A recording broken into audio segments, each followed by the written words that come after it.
문재인 대통령과 윤석열 당선인이 어제 만났습니다. 대통령과 당선인의 만남으로는 역대 가장 늦은 만남이었지만 가장 긴 시간 여러 현안에 대해서 대화를 나눴습니다. 앞으로 전국에는 어떤 영향을 미칠지 김성환 시사평론가와 짚어보도록 하겠습니다. 어서 오십시오. 네, 안녕하세요. 예. 자, 정권 교체기에 신구 권력의 갈등이다, 충돌이다, 이렇게 기사가 계속 나왔었는데 아무튼 피차 간에 최악의 상황은 면한 겁니다. 악수의 역사를 거슬러 올라가면 전쟁 때 생겨났다고 하잖아요. 그러니까 한쪽 손 내밀고 난 다음에 다른 쪽에 나는 무기를 들고 있지 않고 있다는 거를 증명하는 과정이라는 거예요. 그러니까 서로 악수를 한다는 건 무슨 얘기입니까? 내가 지금 이 자리에서는 공격할 의지가 없다, 의사가 없다는 걸 표현하는 거라고 생각하거든요. 문재인 대통령이 세 차례 손을 먼저 내밀었잖아요. 회동하자 이렇게 얘기를 했을 때. 그리고 난 다음에 지금 윤 당선인이 그 손을 잡은 거가 되는 거니까 서로 일단은 공격할 의사가 없다. 이거를 대통령과 당선인이 국민 앞에서 밝힌 것이나 다름이 없다 이렇게 보이거든요. 그렇게 해석하자면 대통령과 당선인이 직접 부딪히는 일은 앞으로 없을 것 같다. 결국 힘을 협상 과정에서 서로 간에 이견이 좀 있다 하더라도 대통령과 당선인이 이렇게 꽃 얘기까지 하면서 만나는 상황에서 공개적으로 그게 충돌하는 모양새로 나타나지는 않을 것이다. 그렇게 생각합니다. 네. 아무튼 상춘제에서 만나면서 나라 국민의 삶이 늘 이렇게 따뜻한 봄처럼 이렇게 덕담이 오고 가고는 했는데 실제로 나눈 얘기들을 좀 하나씩 축조 심의를 해봐야 될 것 같습니다. 가장 이제 뜨거울 수 있었던 것이 청와대에 근무하지 않고 집무실을 따로 옮기겠다라고 하는 부분인데 인수위원회 우선 장 대변인의 말을 좀 들어보죠. 네. 문재인 대통령께서는 대통령 집무실 이전 지역에 대한 판단은 차기 정부의 몫이라고 생각한다. 지금 정부는 정확한 이전 계획에 따른 예산을 면밀히 살펴 협조하겠다. 이렇게 말씀하셨습니다. 네. 장제원 비서실장의 얘기였습니다. 면밀히 살펴 협조하겠다라고 하는데 장제원 비서실장의 얘기는 협조하겠다에 방점이 찍혀 있는 것 같은데 누군가가 면밀히 검토, 여기에 방점을 찍으면 면밀히 검토라는 게 사업을 다 계획을 갖다 내야 될 거고 그걸 다 예산에 맞춰서 따져봐야 된다는 얘기인데 뜻대로 될지는 모르죠. 일단 큰 틀 안에서 문재인 대통령이 동의했다 이렇게 보는 게 일단은 맞을 것 같아요. 근데 말씀하셨던 것처럼 정확한, 면밀히 이런 표현이 들어갔거든요. 이걸 어떻게 해석하면 좋을까? 나름대로 제가 번역기를 돌려보니까 이거예요. 문재인 대통령이 청와대 집무실 이전에 대해서는 그거는 결정 권한을 갖고 있지 않다고 얘기를 한 거잖아요. 그건 당선인의 뜻을 존중한다. 그러나 이전 계획과 거기에 필요한 예산과 관련되어 있는 부분은 그건 내 임기 중에 일어나는 것이다. 그 부분에 대해서 내가 꼼꼼히 따져보겠다. 이런 뜻을 밝힌 거라고 볼 수 있거든요. 이걸 한마디로 정리하면 무리하게 추진하지는 않겠다. 이런 뜻입니다. 그러니까 이 뜻을 완곡하게 표현을 했다고 보이는데요. 그러니까 이 말은 현실적으로 5월 10일까지 지금 이제 집무실을 완전히 이전하기 위해서는 국방부에서도 밝혔던 것처럼 24시간 엘리베이터 풀 가동해서 20일 걸린다고 하잖아요. 근데 거기에 따르는 예산도 아직 내역이 정확하지는 않아요. 그러니까 대략 그냥 500억 원 이렇게 나오는 거란 말이에요. 그러니까 그 구체적인 계획, 합참이 이전하는 것. 그러니까 안보 공백을 얘기했던 것처럼 그런 계획들을 좀 구체적으로 따져보고 그리고 거기에 따르는 예산 계획이 세부적으로 나오면 그 부분에 대해서 국무회의 상정해서 예비비를 편성하도록 하겠다. 이런 뜻입니다. 그러니까 지금 당장 오늘 원래 국무회의 예정돼 있었는데 안건으로 올라가지 않았잖아요. 그럼 그 다음 안건으로 올라가게 되면은 벌써 일주일 이상의 시간이 지나가 버린다는 거예요. 근데 그 과정에서 억지로 막 무리하게 일을 추진해서 안보 공백에 대한 우려나 잡음들이 나오지 않는 선 안에서 내가 동의해서 일을 추진하도록 하겠다. 이런 뜻이니까 제가 볼 때 현실적으로 생각해 볼 때는 역산을 해보면 40일 정도밖에 안 남았기 때문에 취임 때까지 집무실을 완전하게 이전하기는 좀 쉽지 않아졌다. 이렇게 보는 게 맞지 않을까 싶습니다. 협조하겠습니다라고 하는 문재인 대통령의 말도 안보 공백이 생기든 어쨌든 간에 그냥 협조하겠습니다. 이런 뜻은 아닐 게 분명하고, 그죠? 그것도 따져보겠다는 그렇죠. 얘기겠죠. 그게 이제 제가 구체적으로 따져보겠다고 얘기했던 그 말 안에 행간에 이제 그런 내용들이 들어가 있다고 말씀드린 거고요. 장제원 비서실장 입장에서는 못합니다. 하나는 부정적인 단어가 들어가지는 않았다는 거에 대해 이제 방점을 좀 찍는 것 같네요. 일단 좀 기대는 갖고 있을 것 같고요. 도울 수 있는 만큼은 돕겠다 이런 뜻일 수도 있으니까. 그런데 이렇게 되면 이제 서로 간에 충돌할 만한 갈등의 요지라든가 오해 같은 거는 이제 풀렸다고 볼 수는 있는데 진짜 임기 전에 추진이 만약 안 된다 그러면 이거 갖고 또 정치적인 쟁점이 되어서 충돌이 벌어지고 앞으로 또 그런 일이 벌어질까요? 참모는 그 대통령과 당선인의 의지를 넘어설 수 없을 거예요. 제가 볼 때는. 그러니까 참모가 만약에 예를 들어서 장수가 있는데 장수를 따라간 참모가 있는데 장수끼리는 서로 간에 악수하고 화해하는데 뒤에서 우리는 막 칼싸움할 수 없는 거잖아요. 그렇죠. 그러니까 이렇게 분위기 좋게 국민들 걱정을 덜어드린다는 차원에서 대통령과 당선인이 만났는데 그 만남을 뛰어넘는 어떤 갈등을 야기한다? 그럼 굉장히 양쪽에 부담을 주는 행동이잖아요. 그러니까 그런 행동은 아마 하지 않으려고 할 거라는 거죠. 그러니까 뭐 겉으로 드러나는 공개적인 어떤 설전이라든가 이런 것들은 가급적 자제하는 모양새로 갈 것이다. 앞으로는 이제는 물밑 조율의 시간이 왔다 이렇게 생각합니다. 자, 식사에서 어떤 분위기는 좀 화기애애하게 그냥 계속 진행이 됐는데 또 하나 부딪힐 만한 묘한 게 이제 이명박 전 대통령에 대한 사면 얘기인데 좀 아주 절묘하게 피해갔다고 할 수 있나요? 뭐 지금 대통령이 하시고 싶으면 하는 거고 다음 대통령이 하고 싶으면 그때 또 하는 거고 뭐 이렇게 이번 만나기 전에 제일 큰 조건으로 얘기했었던 것 같아요. 제가 볼 때는 이명박 전 대통령 사면 얘기는 그거는 꺼내지도 말고 네. 우리도 얘기하지 않겠다 이렇게 약속을 했던 것 같아요. 그만큼 양쪽 다 부담스러운 거거든요. 네. 그러니까 서로 간에 책임 떠미는 것 같은 그런 모양이 되고 특히 윤 당선인 입장에서 책임을 떠넘기는 그런 이제 상황이 연출이 되는 거 아닙니까? 그리고 문재인 대통령도 임기 말에 지지자들한테 박수를 받고 대통령 청와대를 떠나야 되는데 사실 이명박 전 대통령 사면 문제는 그렇게 되지 못할 가능성도 있기 때문에 굉장히 부담스러운 일입니다. 근데 그 얘기를 꺼내기는 아마 양쪽 다 부담스러우니까 꺼내지 않기로 약속했던 것 같고요. 다만 이제 그러면 회동의 분위기가 어떠했는가? 그러니까 겉으로 드러날 때는 굉장히 좋았을 것처럼 얘기하는데 저는 형식상으로 보면은 뭘 내용적인 것은 제가 그 자리에 없었으니까 당연히 모르는데요. 화기애애하지는 않고 화기애매했을 것이다 이렇게 생각합니다. 애매한 것들도 있었을 것이다. 네. 그러니까 왜 형식적인 측면에서 제가 그렇게 생각한다고 말씀드렸냐면은 만약에 윤 당선인이 정치 경력이 오래되고 문재인 대통령하고 인연이든 악연이든 계속 뭔가를 쌓아오는 관계였다고 하면은 서로 간에 아는 사이잖아요. 물론 이제 문 대통령이 임명한 사이이긴 하지만 갈등하는 사이이기도 했고, 근데 정치적 경험이라고 하는 거는 그거랑 또 다른 차원이거든요. 그렇다면 아마 제가 볼 때는 이전에 당선인들하고 대통령이 만났을 때도 그렇지만 보통은 독대 자리를 갖게 돼요. 그리고 독대 자리에서 내밀한 얘기들을 오고 주고받고 하는 그런 게 있을 수 있거든요. 근데 이번에는 배석자가 2명이 붙었어요. 이 얘기는 뭐냐면 내밀한 관계까지 뭐 대화를 나눌 정도는 아니다라고 하는 걸 보여주는 거예요. 그러니까 일종의 물론 대통령하고 당선인이 자신들의 얘기를 하는 데 있어서 보좌하기 위해서 비서실장들을 옆에 배석시켰을 가능성도 있지만 일종의 그 목격자로서도 뒀을 가능성도 저는 있다고 보여요. 그러니까 그 정도 관계까지는 아니었던 것 같아요. 만약에 배석자가 필요한 상황이었다고 하면 배석자 뒀다 하더라도 제가 볼 때는 잠깐 물리치고 독대하는 과정이 있어야지 내밀한 얘기가 있을 거라고 추정할 수 있거든요. 근데 그런 시간이 없었다고 하는 것은 서로 간에 최소한의 만남이라는 것 자체에 의미를 두는 과정이었었다. 그렇게 해석하는 게 일단 맞을 것 같아요. 그래서 껄끄러운 주제에 대해서는 얘기가 전혀 안 나왔다고 지금 얘기하잖아요.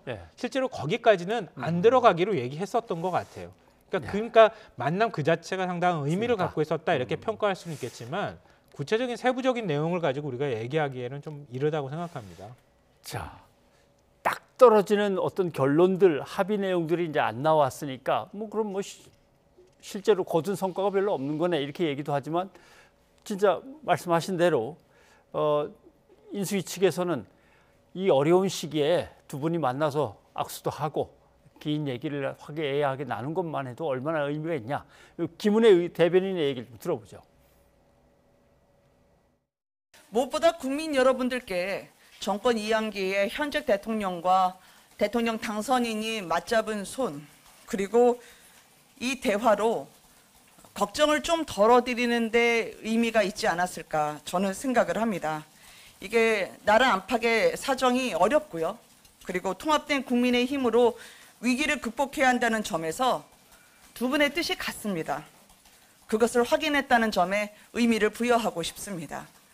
그리고 서로가 공감대를 이룬 사안에 대한 원칙을 확인한 만큼 이에 대한 실무 협의는 조속히 그리고 긴밀하게 추진이 될 것이다 라고 말씀드리고 싶습니다. 절에서야 언제 만나겠나 싶었는데 극적인 회동이 합의가 되고 만남이 이루어진 그 배경은 역시 서로에게 상당히 정치적으로 부담이 컸다라고 볼 수 있겠군요. 근데 문재인 대통령 입장에서는 떠나는 마당이 너무 야박한 거 아닌가 할 수도 있고, 그러나 윤석열 당선인 입장에서는 자기에게 거는 기대가 여론조사의 수치로 나타나고 있으니까 부담이 됐을 거예요. 이번 회동에 과도하게 의미를 부여하는 이유를 살펴보면 바로 말씀하셨던 그런 게 있는 거예요. 예. 그동안에 집무실 이전 문제 가지고 또 뭐 인사 문제 사사건건 부딪혀왔다고 볼 수 있거든요. 예. 근데 생각을 한번 해보세요. 나중에 당선인이 어떻게 대통령이 취임하고 난 다음에 태도를 돌변할지는 모르겠지만 지금은 당선인 신분이란 말이에요. 그러니까 대통령 취임 전까지 정부 출범을 준비하는 게 필요한 거예요. 그렇죠. 그럼 현직 대통령의 협조가 필요한 상황이잖아요. 아쉬운 걸로 따지면 당선인이 더 아쉬운 거예요. 지금 국면으로만 본다면. 그러면 당선인이 어떤 방식으로든 현직 대통령하고 원활하게 관계를 풀어가는 모습을 보여줄 때 네. 그때 지지자나 아니면 국민들이 좀 박수를 쳐주지 않겠습니까? 근데 지금까지의 모습은 그렇지 않았잖아요. 그러니까 당선인의 국정 운영이라든가 아니고 집무실 이전 문제라든가 이런 거에 있어서 국민적 지지가 한 과반 정도도 지금 안 나오는 상황이란 말이에요. 네. 이건 어찌 보면 역대 최저의 지지율로 시작하는 정부가 될 수 있다고 하는 걸 의미하거든요. 예. 그러니까 제가 앞서 맨 처음에 말씀드렸던 것처럼 이번 만남을 과도하게 의미 부여하는 듯한 모습을 보인다고 하는 것은 그만큼 그 이전에 갈등이 심했다는 것하고 이제는 시선을 좀 다른 방향으로 지지율을 유지하기 위해서라도 돌릴 필요가 있다. 프레임을 전환할 필요가 있다고 하는 필요성을 당선인 측에서 느꼈다 이렇게 볼 수 있는 거예요. 예. 그러니까 지난주 후반부터 시작해서 집무실 이전 문제에 대한 얘기는 점점 사라지고 있고 그렇죠. 그리고 민생 문제라든가 추경 문제 그리고 공약에 관한 얘기를 전면적으로 좀 얘기하기 시작했단 말이에요. 그건 당선인 쪽에서도 아무리 청와대 한 발도 들여놓지 않겠다고 하는 의지가 있다 하더라도 지금은 이 얘기를 강조하는 게 우리한테 안 좋다. 내부적 평가를 저는 했었을 거라고 봐요. 네. 그래서 그런 국민의 삶을 챙기는 쪽으로 조금 시선을 돌려서 가고 문 대통령이 일단 당선인 뜻을 존중해 준다고 했으니 문 대통령이 얼마나 협조하는지 좀 지켜보면서 판단을 해도 늦지 않다. 이런 전략으로 선택해서 나가는 거 과정이 아닐까 이렇게 생각합니다. 그런데 대통령과 당선인의 만남이 이루어지는 데는 김 총리가 상당히 작업을 했다. 직접 윤 당선인을 만나가지고 아무튼 이 얘기를 나눴다. 자, 김부겸 총리의 역할이 상당히 지대했다는 얘기가 나오는데 이게 일단 사실인지 확인을 좀 해봤으면 좋겠고, 그 다음에 이제 이게 나오니까 그럼 김부겸 총리는 한 번 더 하는 거야? 한 번 더라는 말이 정확하진 않죠. 유임되는 거야? 이런 얘기까지 나왔는데 글쎄요, 그건 조금 오바일 것 같기도 하고 어떻게 봅니까? 김부겸 총리 위임설 보도했던 신문사가 네. 그 기사 내렸잖아요. 내렸어요. 그거 한마디로 정리되는 거 아닌가 싶고요. 그리고 양평에 예. 정계를 떠나서 예. 전원생활 하겠다고 얘기를 한 바가 있기 때문에 최소한 김부겸 총리의 과거의 어떤 정치인으로서의 스타일로 봤을 때 다음 정부까지 이어서 할 것 같지는 않다 이렇게 그렇죠. 생각하는데요. 예. 그리고 두 사람 사이에 뭐 특별한 관계가 있는 건 아니에요. 그 회동 이틀 전에 비공개로 뭐 만났었다고 하잖아요. 예. 여러 지인들이 동석했다고는 하지만 만나서 그래도 만나야 되지 않게 되냐 문재인 대통령하고 뭐 이렇게 설득하는 얘기를 했다고 하는데 과연 어디까지 아름답게 미화했는지는 잘 모르겠어요. 예. 근데 서울대 선배이기도 하고 뭐 서울대 재학 중에 서로 간에 친분이 있었다 그러고 2015년에 대구 고검으로 좌천이 됐을 때 윤 당선인이 그때 이제 수성구에 출마 준비를 하고 있었던 상황이어서 서로 만나서 뭐 식사도 하고 그러면서 위로를 했었다. 그런 관계이기도 하다라는 것 때문에 여러 가지 뭐 이렇게 상상력이 좀 동원되는 거 아닌가 싶은데요. 예. 뭐 총리 위임설까지 가지는 않을 것 같고요. 그리고 당선인 입장에서 문재인 정부 총리까지 했던 사람을 그렇죠. 쓰려고 하겠습니까? 더군다나 지금 새 총리 물망에 오르는 사람들을 놓고 치열한 그럼요. 얘기들이 오가고 있는데 새 집을 짓고 싶어하는 게 뭐 당연한 욕망일 거라고 생각하고요. 그러니까 그렇게는 뭐 저는 안 될 거라고 보고요. 결국은 여러 가지 스토리를 만드는 사람들이 얘기에 좀 가깝지 않을까 이렇게 생각합니다. 뭐 역으로 생각하면 총리 임준하는 과정에서 좀 협조 좀 해라. 아니면은 어쩔 수 없이 김부겸 총리 계속 쓸 수밖에 없다. 뭐 이런 압박성 얘기로도 들리기도 해요. 알겠습니다. 자, 정치권으로 좀 확실하게 넘어와서 당들 얘기를 좀 해봐야 될 것 같습니다. 민주당이 새로운 물결하고 이제 합당을 하기로 했다고 합니다. 이렇게 되면은 지방선거에서 김동연 대표가 출마를 하고 두 당의 시너지 효과가 나올 것이냐. 그러나 또 새로운 물결의 당 조직이라는 게 뭐 그렇게까지는 크게 보이지 않기 때문에 뭐 특별한 효과가 없을 것 같기도 하다 이런 얘기도 나오고요. 당세로만 봤을 때는 뭐 통합의 시너지가 있을 것 같지는 않은데요. 뭐 크게 두 가지인 것 같아요. 일단 다양한 외부 인사들을 접촉하고 있는 것으로 알고 있고 예. 접촉을 해서 뭔가 새로운 인물을 통해서 민주당이 혁신하거나 아니면 성찰하거나 여러 가지 것들을 국민들한테 보여줄 필요가 있고 특히 서울시장하고 경기도지사가 매우 이번 지방선거에서 중요한 자리이기 때문에 예. 욕심은 있는데 일단 사람을 못 찾고 있는 것 같다. 그게 첫 번째인 것 같고요. 둘째로는 지금 김동연 전 부총리를 그러니까 김동연 대표를 영입한 그 과정이나 당세를 확장하는 게 문제가 아니라 이재명 후보가 지난 대선 때 약속했던 그 약속을 지킨다고 하는 약속이라고 하는 게 있는 거잖아요. 예. 정치 교체를 얘기해 왔거든요. 그러니까 그 약속을 민주당이 지킵니다라고 하는 걸 보여주는 첫 신호탄이 되는 것이다. 그러니까 박홍근 원내대표하고 윤호중 비대위원장이 4월 국회를 통해 가지고 그걸 얼마나 증명해 보이느냐, 입증해 보이느냐 여기에 따라서 시너지가 더 커지느냐 아니면 사그라드느냐가 달려 있다고 볼 수 있겠죠. 예. 그러니까 앞으로 입증하고 증명해 보이는 과정을 통해 가지고 오히려 김동연 대표의 영입이 성과가 있었는지 없었는지 판가름 나는 좀 앞뒤가 좀 뒤바뀌는 것 같지만 이제 그런 결과로 이어지지 않을까 생각합니다. 예. 자, 이제 국민의힘은 당장 새 정부 출범해서 여소야대 국면을 어떻게 돌파할까 엄청난 짐입니다. 그래서 아마 김기현 원내대표는 조기에 원내대표직을 내놓고 새로운 진영을 이제 짠다라고 하는 건데 그럼 다음 원내대표의 물망에는 누가 오릅니까?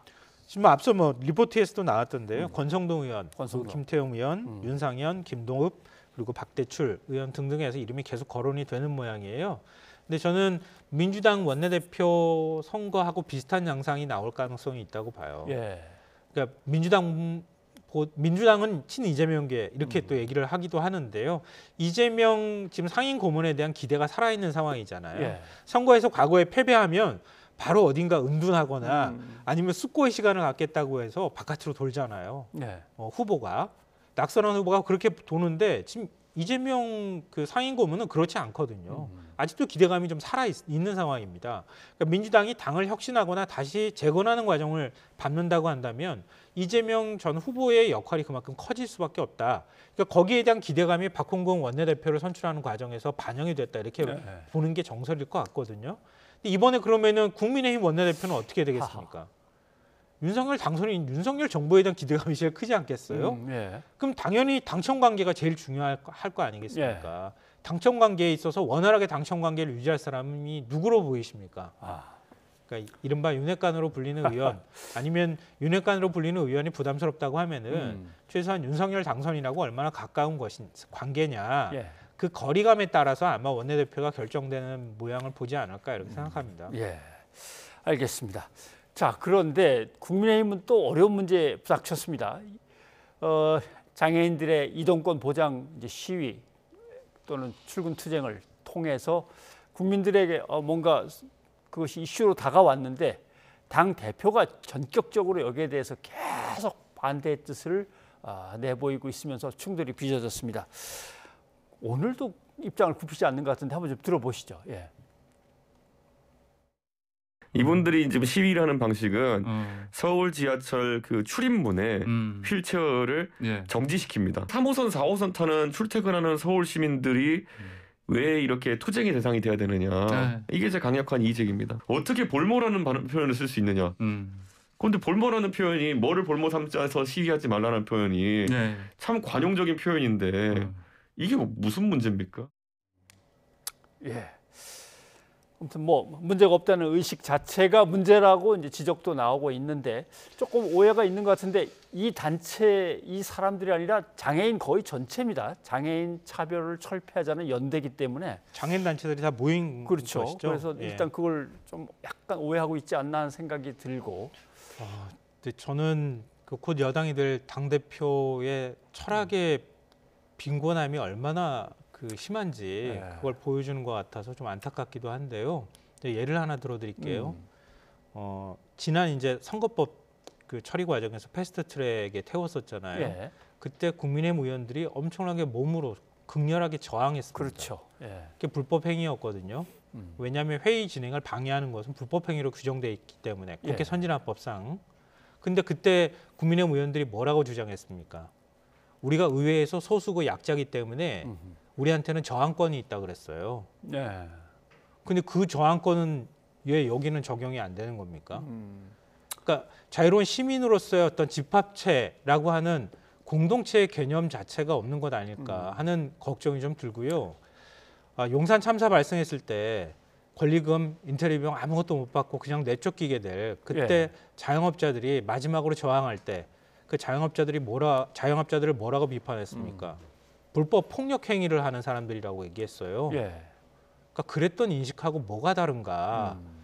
왜 항상 시위나 아니면 뭔가 주장을 하는 사람들의 그 모습들을 보면은 꼭 거기에 불순 문자가 들어가고 이 사람들은 나쁜 사람들이고 저 사람들은 선한 사람들이고 이런 식의 구분법이 들어가는가?